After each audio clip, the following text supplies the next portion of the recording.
Good morning. Actually, we flipped over to good afternoon. If everybody can take their seat, please. Thank you very much for coming. This is Clay EDC's third quarterly luncheon for this year. We anticipate it being an excellent, informative luncheon, and we appreciate you taking the time to come out with us. At this time, we would like to recognize elected officials. If you are in the room, an elected official, please stand up and be recognized. Betsy, I saw you. I saw someone.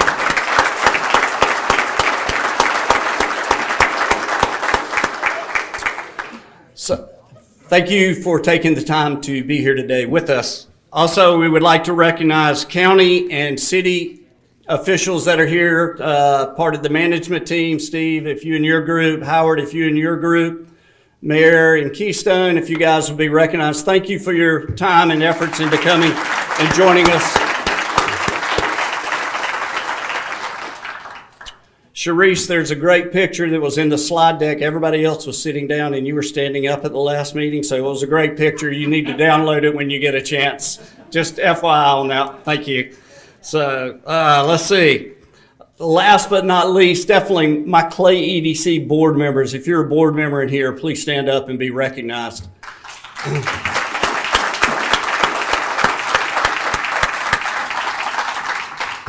This group does an exceptional job of keeping us in touch with what's going on in the community, and I appreciate your leadership in this. We want to appreciate St. John's River State College Thrasher Horn Center for hosting us today. We thank them for all their efforts in doing this. Please stand for the prayer and Pledge of Allegiance, please. If we'll all pray. Well, Father, we just thank you for this day. We thank you for your grace and your mercy toward us, Lord God. We thank you for those in this community, Lord God, who invest themselves, Lord God, not just their time and energy, but Lord, they spend their selves being a part of this community. We thank you for what you're doing in Clay County. We thank you for the leadership that we have in Clay County, Lord God. We thank you for this food, this time, and for this fellowship. In Jesus' name, amen. If you'll join me in the pledge. I pledge allegiance to the flag of the United States of America and to the republic for which it stands, one nation, under God, indivisible, with liberty and justice for all. Thank you. You may be seated. With the exception of the first row, if you guys would go out the back door and come through the buffet and come back through the double doors here. You are free to loosen your seatbelts and remove your oxygen mask.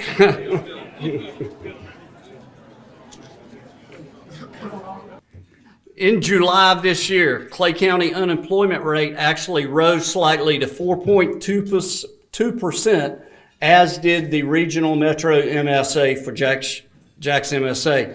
The state of Florida and the U.S. as a whole is approximately 4.1%. Our labor force remains high. Depending on what numbers you look at, some of the recent numbers show it up as 17,000. Some of the other numbers show it about 85,000. We still have a large percent of workers that go outside of Clay County, but that number is continually reducing as more industry and opportunity come to the county. Median home price, I saw that a minute ago. Median home price, if you own your home, you're relatively happy. $370,000 is the average home price in Clay County. That number has increased a little less than 1% since last year. If you are not on our quarterly update, if you will do me a favor and email myself or Lindsay and provide your information, we send out a quarterly update on the economic statistics for the community, and we will be glad to add you to that. At this time, I would like to introduce a good friend of mine, a great friend to the industry, Gray Swoope. Gray has been Secretary of Commerce for two states, state of Mississippi and the state of Florida. Most people are happy doing that one time. He jumped back in that fire twice, but Florida is so much better on the economic development side because of him stepping back into that. He has had over 30-year career in economic development, Once he left the state Secretary of Commerce job, he began a company called VisionFirst Advisors that works with Fortune 500 companies across the country, helping them to site or locate their facilities. His team also does a tremendous amount of support work with communities and industry on helping build up more successful communities for what the industrial groups are looking. Recently, and I say recently, a couple of years ago, Gray was selected to the Site Selectors Guild, which is the industry leading group of practitioners. There are only 58 members of the Site Selectors Guild throughout the country. Gray, without that, is there anything else I needed to do before I say thank you for coming and welcome to Clay County, Florida?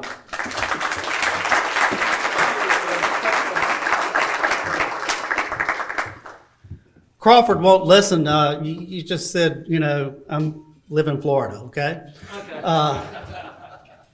Look, first of all, this region of the state, when I moved here in 2011, was one that I really didn't know much about. And it was one of the first places I started visiting when put on the Secretary of Commerce hat and really fell in love with this region of the state.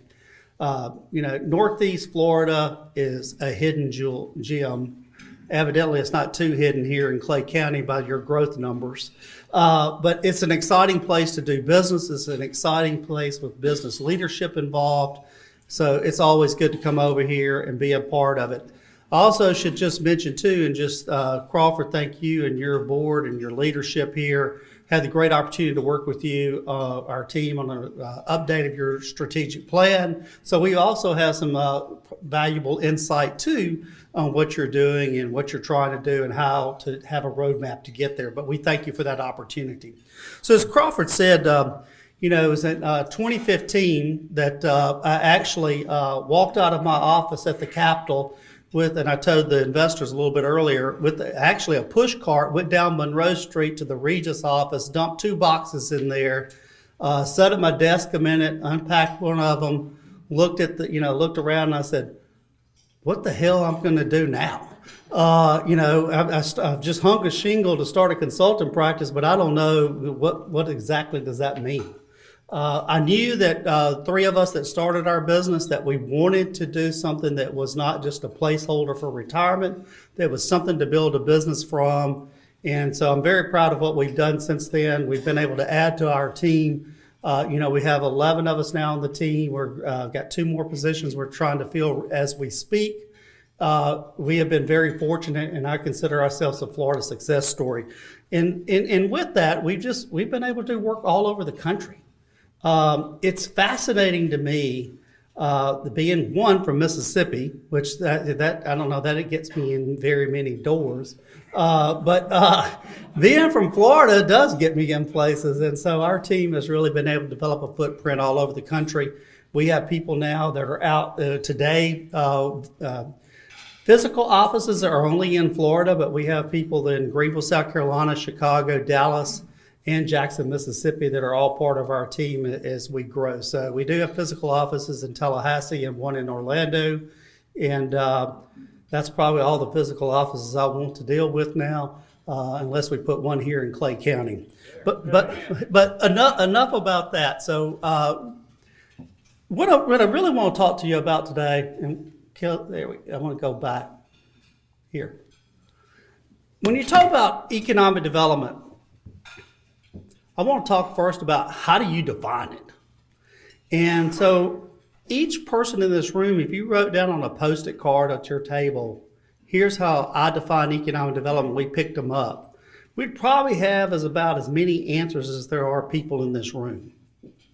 Each person defines it very differently and what it means to them and their family. Some people will define it as, I want a place where my children can stay here and have a meaningful employment, have a meaningful job. I don't want them to have to go to another city or somewhere else. I want them here. Some people will define it as, hey, I want disposable income so it supports my small business. Others want to see wage growth, and they want to see in quality of life, physical impact on counties. It depends on so many different factors. But at the end of the day, when you look at economic development and how you define it as a community, it really is knowing and understanding how you move those metrics that are important to you as a community. And as I shared earlier too, it's kind of your core reason for being. Here's where we want to go as a community, and here's the pathway to get there strategically. And how do we do that so that everyone in here can, one, have an economic well-being, not only for them, but the families and residents of Clay County. And so to do that, there are a lot of approaches. And so one of the things that you know and you talk about a lot is, man, we're growing. You know, Crawford was rattling off some of your growth numbers. You're growing. But the real challenge is what I call, you know, it's growth versus development. Whether you like it or not, a garbage pile can grow, right? That doesn't necessarily mean that's good, right? Economic development is a different approach. I always think about like from a garbage pile growing. Economic development is more like the musician that refines their art and improves. It gets better. They understand that they can improve their art. They can improve their skills and get better. Now, maybe they grow too because they didn't have a real good diet. But anyway, you get my point. It's growth versus economic development. And that's where most people don't define it separately. They think it's one and the same. We don't want any more economic development because that means more growth, more traffic. It's more things than we want to deal with. But it's really taking where you want to go as a community and developing that strategy that you can build the building blocks that you can get there, take advantage of your assets, also look at where you have weaknesses and improve upon those, and do those strategic economic development steps that get you there. And so when you look at economic development, typically there are three ways that we look at it. So on your far left, we talk a lot about market opportunities. And the growth rates you have here, what do you have? You have households, you have residents, you have disposable income that's going to drive certain things from a market-driven standpoint. They're going to be in this area. If the numbers look right from a demographic, from a retail standpoint, commercial standpoint, those numbers are going to bring certain businesses to your community. Now, is that really the role of the EDC?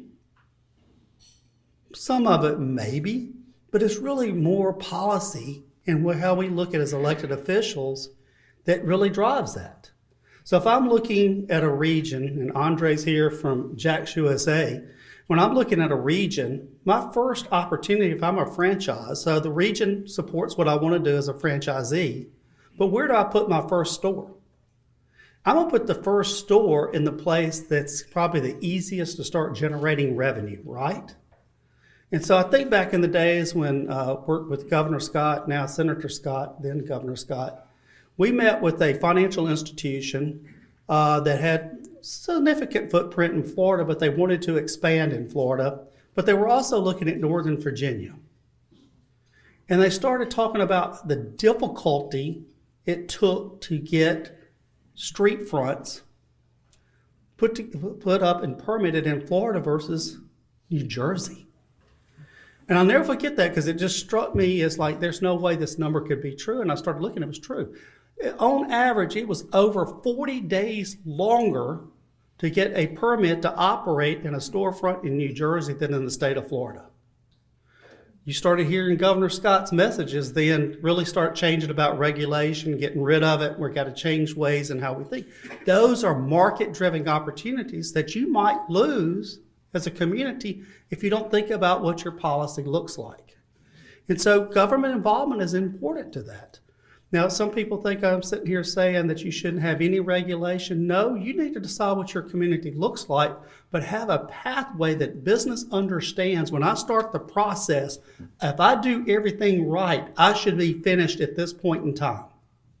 Not one that says when I get to that point, oh, well, you need to go back and you'll get back in the queue again before we can get that started from a business permitting or a land use. Clear policy pathways. What are you trying to do? You're mitigating risk. You're mitigating risk and timeline. Those are market.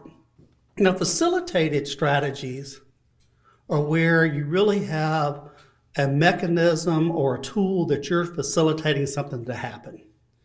And you think about it, the easiest is tourism. Heads and beds. We have food and restaurant taxes, we have hotel taxes, and what do? They're supposed to generate more visitor income, right? Those are easy to measure. We can see those opportunities there. By facilitating that strategy, we should see return. You can see the same thing in entrepreneurship. And when it's a facilitated strategy, whether it's an incubator, whether it's an accelerator, a maker space, they all have facilitated goals and with outcomes.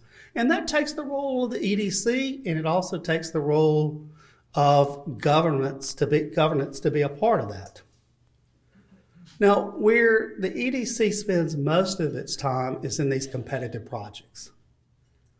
And competitive projects are those that are not just, considering this region, they're looking at other places around the country. They're often in this region, as you know, they're looking up the road in Georgia. They may be looking at Alabama. They may be looking at South Carolina, North Carolina. Those are competitive projects. Now, some of those competitive projects may be here because this is a consumer's market, but they still can make a choice to be on this side of the state line or the other side of the state line. And it is a tough space. It's competitive. And businesses are going to look at it and review and figure out, is this place aligned with what I have from a transportation standpoint? Does CSX have my rail that I can get onto? And if it doesn't, Aubrey, you're going to get out there and get that fixed, right? Okay, that's what I thought. I'll talk to you later. But if you look at transportation assets and you look at sites and understanding how I can get together with my product, my site, and access to these assets as workforce, it's all these things that come in that's part of the puzzle that are all part of competitive projects.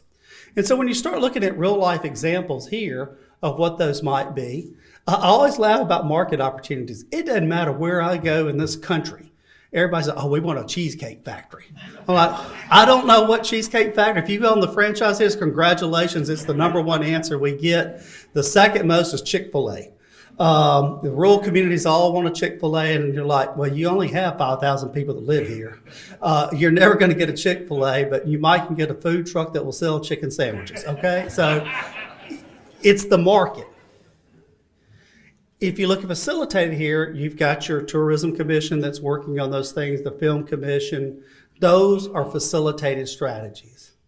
But then it's like the most recent, you had a competitive that looked at Georgia and other sites along CSX rail for their roofing facility, but they chose Clay County. They chose Northeast Florida. Those are competitive projects.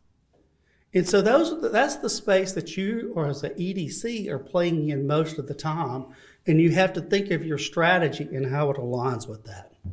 So what we do as a firm, we look at all of these things when we're looking at a strategy for a community. But when we're working with a client on a location, I'm in the competitive strategy space.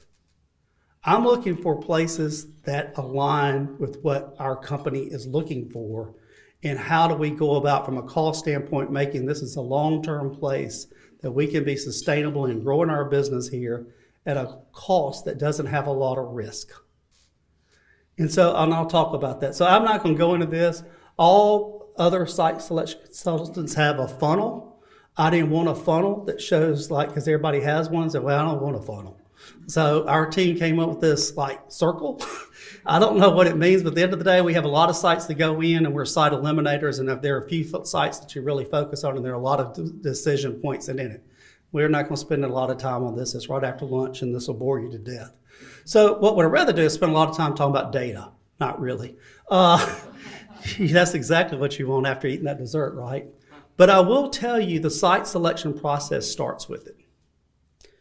More so today than ever before, because of what we have at our fingertips. And the ability to use analytics, the ability to pull up data and understand it, Most of our impressions of communities are not just first, second, they're their third impression before we even set foot in it is through data. Constant looking at data, evaluating. These are places, here's the places we want to look based on the data. What are the outliers? And there's some outliers sometimes. A CEO may say, well, why aren't you got so-and-so in it? And you're like, well, I can show you what the business costs look like at that location versus the other. But for the most part, it's driven by data. And more so because it mitigates the risk of the capital investment. So when we look at the data here, a couple things that really jump out. I mean, you're almost at 2% annual growth rate. Well, what does that mean? Well, it also means you have a growing workforce. That's positive. When a country is basically flat in population growth, and there are a lot of rural areas of our state and around this country that are declining in populations at rates of 1% a year, it's a big factor. So you want to be in a market that has labor that's going to grow. Now, when you start looking at labor a little bit, you realize, oh, wait, we got a really low participation rate in labor. Now, that would jump out on paper. And as a consultant, you want to ask the question, so what? Why? Why? Why is it low? As you know, in this area, and in Florida in particular, a lot of retirees. A lot of people retire that live here that still can count it part of the workforce, but they're not participating in it. Not unusual. When you look at the country as a whole, the highest that it has ever been in total labor participation has been about 68%. And so there's about a third, just for whatever reason, has not participated in the labor force. Maybe they have trust funds. I don't know. Maybe they're, there's a lot of reasons, social reasons, a lot of reasons. But when you look at the prime working age, 25 to 54, you jump to 81% of the available workforce is participating in that age group. That is strong. That is very strong. And when you look at it from a competitive standpoint, we realize that this is a place that not only can I retain labor, it's a place I can attract labor because people are moving here that are part of that workforce. The other thing that jumps out, and you know this, you got 11,000 people roughly plus 11,000 plus that are coming here every day to work, but you got 53,000 leaving to go to work. Now there's an opportunity there for somebody. There's a lot of opportunity there in understanding those skills, and you can get that through data. You can understand where they're going. In our strategy work, Crawford, you have that, a lot of that deeper dive into that. Again, that's not an after lunch topic. You need to be jacked up on coffee or Red Bull or whatever if you're going to sit through that. At least I am. I can read about a page and then I go to sleep. But the data's there that supports the case. So we have our data. And again, I'm not going to go through it, but you've got a strong case here. As I said, the high participation rate in the prime working age, you have a lot of good data points that you use as your competitive advantages. But at the end of the day, this is what's going to drive the local decision. And this is where you guys get involved. So more so today, energy is the first question. It's a lot because we see around this country the growth of data centers and the power demands that they have. Incredible power demands. It drives that industry, but it also impacts smaller users because of the demand there for transformers, extension of utilities, all those things that go with it can impact the timeline on a small user and where they're going to get utilities to the site. So it's our first question.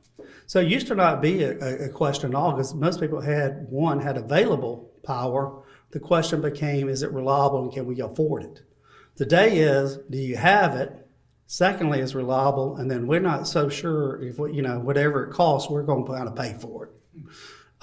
There are some industries very sensitive to that. Steel industry, plastics industry, they're very sensitive to it. But at the same time, this is not a isolated problem. It's a universal problem that they see everywhere else. So when it comes to the decision-making process, not so much of a factor anymore. So energy is the first piece of that. And there are also the questions on renewables, the questions on sustainability that go with it. And again, I'll leave the federal policy out of it, but there are corporate policies that still focus on those things, and they're very important to the decision process because they know their consumers. They know their consumers, and they know that from a global standpoint, there's brand reputation that they have to maintain. So those are part of the equation that we look at. The second piece is really, and again, I'll go through all this. It's the business case. I'll talk about that. It's the talent, and in the end, it's the product. So I kind of I beat the energy thing to death. So we'll just move on about that. So the value proposition. So let's talk about the value proposition. When you start looking at a value proposition, most people immediately go to taxes. They go to regulatory. Yeah, that's part of it. But the value proposition is also talent. Is what is the cost to get talent there? Is training. It's not just startup training. It's continued lifelong learning. What does my school systems look like K through 12? What's coming into the pipeline? What is then there to help to go from associate degrees, dual degrees? It is also looking at from 2-year to 4-year, and how do we have the workforce that's available and skilled to meet the demands of the industry today? And with that said, the industry of today, the skills that are needed today, more than likely won't be the same in 5 years. So how do you retrain? So it's that continued learning that we look at that's part of that value proposition that's very important. And so that as I said, the workforce piece of that is key in that value proposition. But the last point I want to talk about is having available and ready sites. Now, some projects that are like in the facilitated and the market driven, they'll find the right location because they're dropping pins on a map and understanding traffic patterns. They're looking at consumer behavior. They're looking at things that are much different. What we're looking for is a site that can get utilities there, may have utilities there. Is it in control that we don't have to go assemble land? It's speed to market. It's having water, wastewater infrastructure. It's understanding how utilities, as I said, can be put there. It's understanding the whole basic site engineering. Have we done a phase 1? Talk to us about any environmental impacts that have to be done. What are those timelines if we have to do it? Are there zoning issues? Land planning now is becoming a huge obstacle around the country. And when you start looking at sites and it has to be rezoned, that means that's an additional timeline when we're trying to get speed to market with our clients. All that on the front end has to be done. And so it's important that we think about what we're doing locally to prepare and be prepared for those type of competitive projects.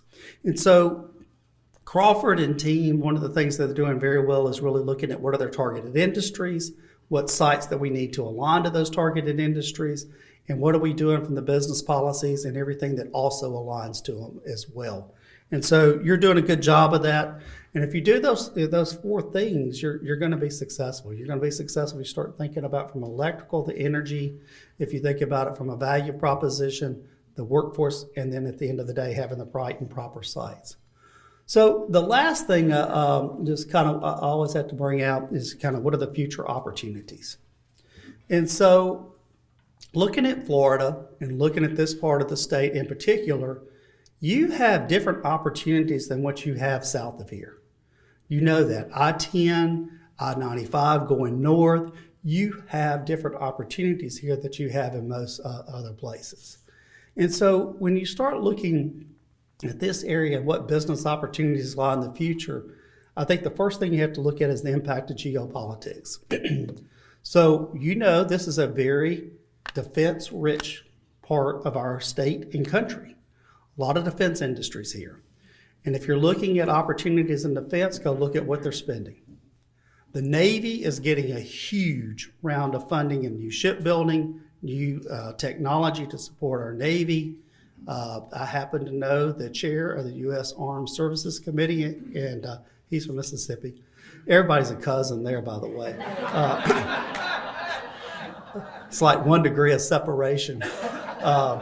But Senator Wicker, who sits on, if you ever heard any of his speeches, that's what he's focused on, is the Navy. Of course, Mississippi has some large naval facilities there as well as this part of Florida, so we're going to win in that aspect.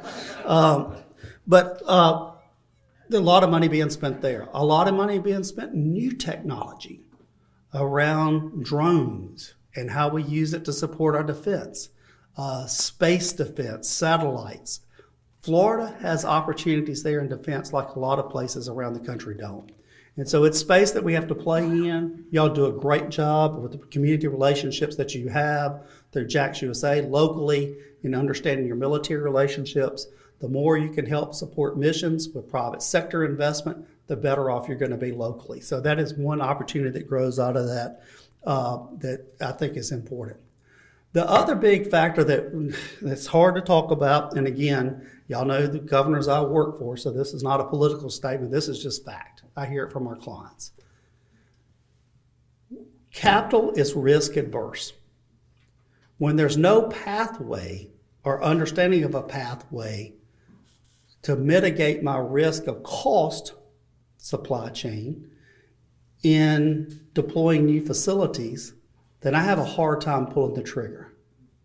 Tariffs are kind of that obstacle right now, in that we really don't understand. Now, look, I think it's a great opportunity for our country. It's a total reset, right? It's a way that we're going to bring back more manufacturing, probably more focused on automotive and pharmaceutical. That's the real targets of this administration.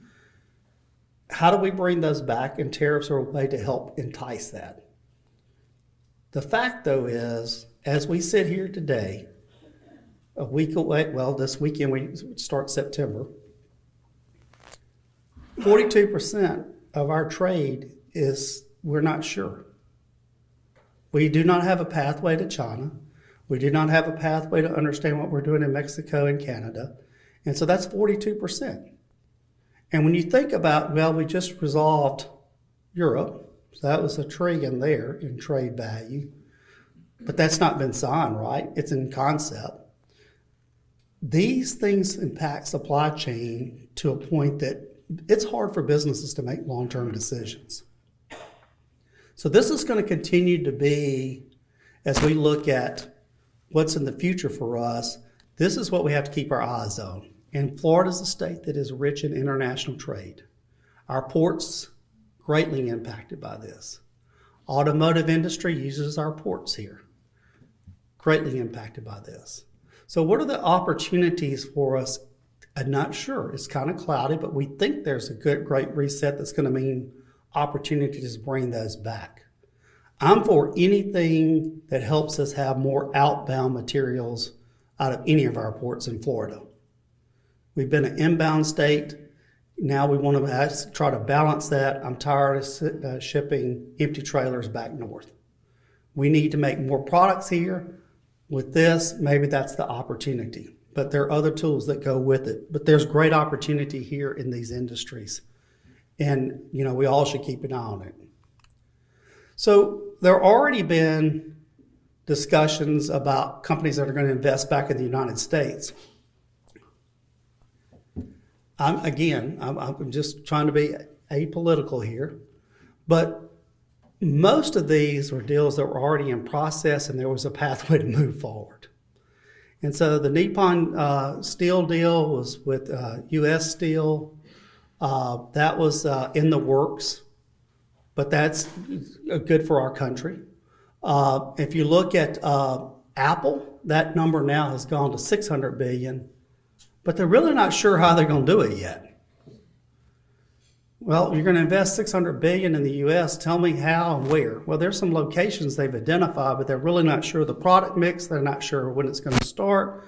Positive news, but my point here is there's still risk.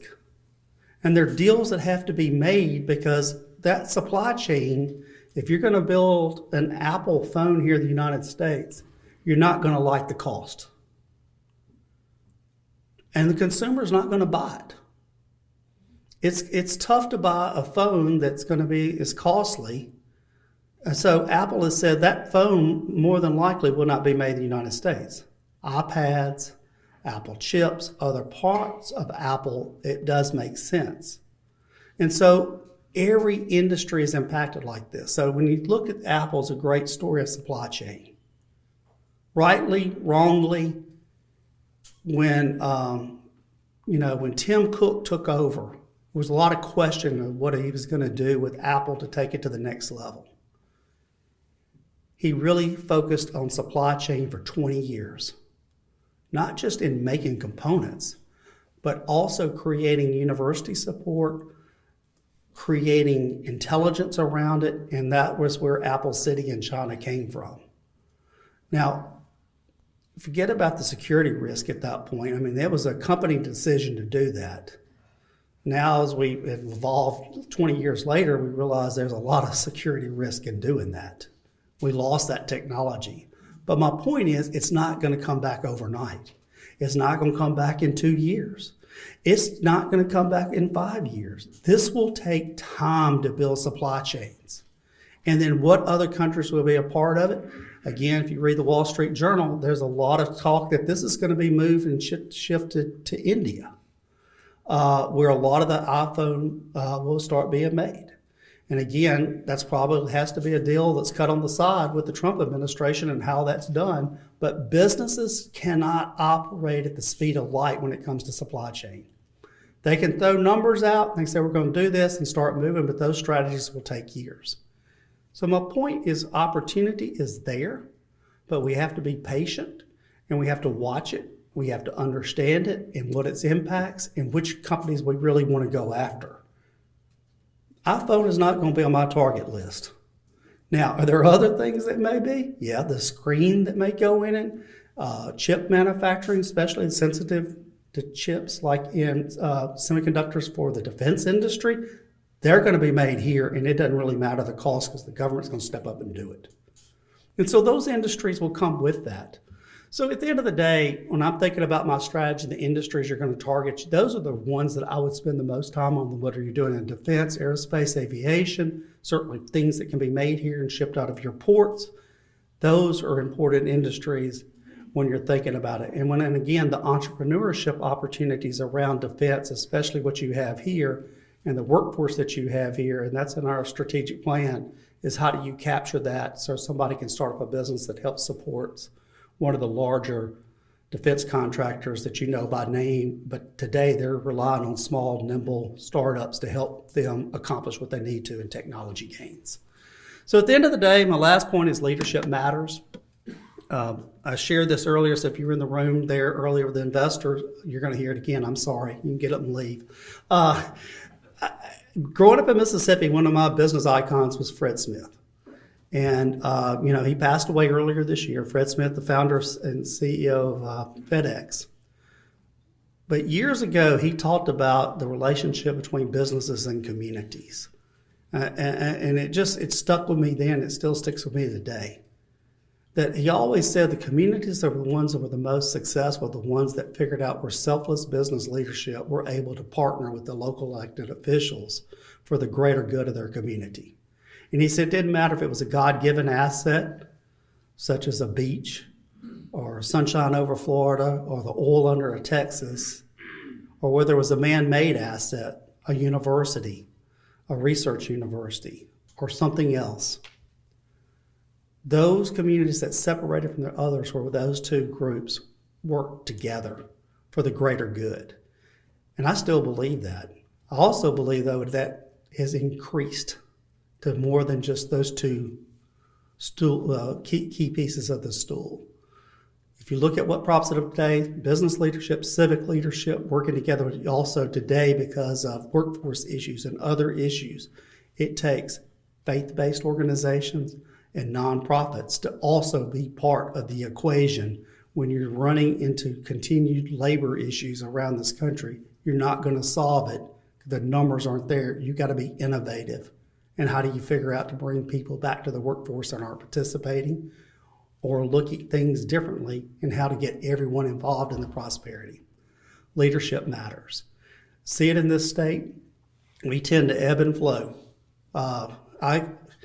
I came here with a background and been able to go after competitive projects. Why? Because our unemployment rate in 2011 was 12%. You saw it here. All the financial institutions have laid off a massive number of workers. But now here we are, what you said, 4.2 this morning? 4.1? All right, let me give you the 10th. It's a different time, and we forget. But things are cyclical. And that continued your business leadership, like working together here, are essential for long-term prosperity and doing the building blocks that can't be done overnight. Continue to build, continue to build, continue to build. You got a great group of leaders. I'm proud of what you're doing. And I really appreciate the opportunity to speak with you today, and good luck. Thanks.